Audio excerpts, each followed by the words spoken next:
اعوذ باللہ من الشیطان الرجیم بسم اللہ الرحمن الرحیم۔ سورہ اعراف کی 3 آیتیں پڑھ رہا ہوں۔ آیت نمبر 30، آیت نمبر 24، آیت نمبر 25۔ قال ربنا ظلمنا انفسنا وَإِن لَّمْ تَغْفِرْ لَنَا وَتَرْحَمْنَا لَنَكُونَنَّ مِنَ الْخَاسِرِينَ۔ ان دونوں نے کہا، یعنی آدم اور حوا نے، اے ہمارے پیارے رب، ہم نے اپنی جانوں پر ظلم کیا، اور اگر آپ ہم کو معاف نہ کریں اور ہم پر رحم نہ کریں تو ہم نقصان اٹھانے والوں میں سے ہو جائیں گے۔ قال اهبطوا بعضكم لبعض عدو، اللہ نے کہا اترو، تم ایک دوسرے کے دشمن ہوں گے۔ وَلَكُمْ فِي الْأَرْضِ مُسْتَقَرٌّ وَمَتَاعٌ إِلَىٰ حِينٍ، اور تمہارے لیے زمین میں ایک خاص مدت تک ٹھہرنا اور نفع اٹھانا ہے۔ قال فِيهَا تَحْيَوْنَ وَفِيهَا تَمُوتُونَ وَمِنْهَا تُخْرَجُونَ، اللہ نے کہا اسی میں تم جیو گے اور اسی میں تم مرو گے اور اسی سے تم کو نکالا جائے گا۔ اس کے مختصر تشریح سن لیجئے اور تفصیل انشاءاللہ ریاض التفسیر میں دیکھ لیجئے گا۔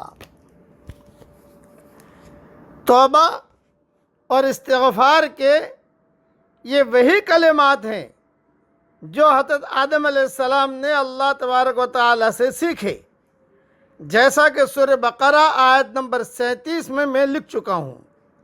گویا شیطان نے اللہ تعالیٰ کی نافرمانی کا ارتکاب کیا تو اس کے بعد وہ اس پر نہ صرف اڑ گیا بلکہ اس کے جواز اور اثبات میں عقلی اور قیاسی دلائل دینے لگا۔ نتیجتاً وہ محروم ہوا، راندہ درگاہ ہوا اور ہمیشہ کے لیے ملعون قرار پایا۔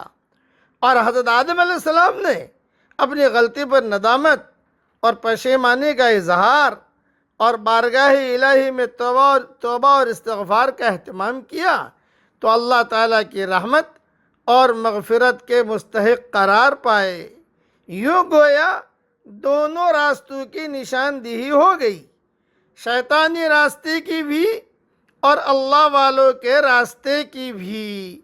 گناہ کر کے اس پر اترانا، اصرار کرنا اور اس کو صحیح ثابت کرنے کے لیے دلائل کے انبار فراہم کرنا، یہ شیطانی راستہ ہے۔ اور گناہ کے بعد احساس ندامت سے مغلوب ہو کر بارگاہ الہی میں جھک جانا اور توبہ اور استغفار کا اہتمام کرنا، یہ بندگان الہی کا راستہ ہے۔ اللہم اجعلنا منہم، اللہ تعالیٰ ہمیں ان لوگوں میں سے بنائے۔ اس لیے ہمیشہ یاد رکھنا، آدم اور شیطان دونوں ایک دوسرے کے دشمن کی حیثیت سے زمین پر بھیجے گئے ہیں۔ اب قیامت تک دونوں کے درمیان یہی جنگ جاری ہے۔ شیطان کی مسلسل کوشش یہ ہے کہ وہ انسان کو اپنے راستے پر لائے، اور جس طرح وہ خود خدا کی رحمت سے محروم ہوا ہے، انسان کو بھی خدا کی رحمت سے محروم کر دے۔ اس کے مقابلے میں انسان کو یہ کرنا ہے کہ وہ شیطان کے منصوبہ کو ناکام بنا دے، وہ شیطان کی پکار کو نظر انداز کر کے خدا کی پکار کی طرف دوڑے۔ آدم اور شیطان کی یہ جنگ عملاً انسانوں میں دو گروہ بن جانے کی صورت میں ظاہر ہوتی ہے۔ کچھ لوگ شیطان کی ترغیبات کا شکار ہو کر اس کی صف میں شامل ہو جاتے ہیں، اور کچھ لوگ خدا کی آواز پر لبیک کہہ کر یہ خطرہ مول لیتے ہیں کہ اگر شیطان کے تمام ساتھی اس کو بے عزت کرنے اور ناکام بنانے کے لیے ہر قسم کی تدبیریں کرنا شروع کر دیں، تو بھی وہ لوگ جو ہے شیطان کی بات کو نہیں مانتے، صرف اللہ کی بات کو مانتے ہیں۔ ہر دور میں یہ دیکھا گیا ہے کہ سچے حق پرست جو ہمیشہ کم تعداد میں ہوتے ہیں، لوگوں کی سخت ترین عداوتوں کا شکار رہتے ہیں۔ اس کی وجہ یہی شیطان کی دشمنانہ کارروائیاں ہیں۔ وہ لوگوں کو سچے حق پرست آدمی کے خلاف بھڑکاتا ہے، وہ مختلف طریقے سے لوگوں کے دل میں اس کے خلاف نفرت کی آگ بھرتا ہے۔ چنانچہ وہ شیطان کا اعلی کار بن کر ایسے آدمی کو ستانا شروع کر دیتے ہیں۔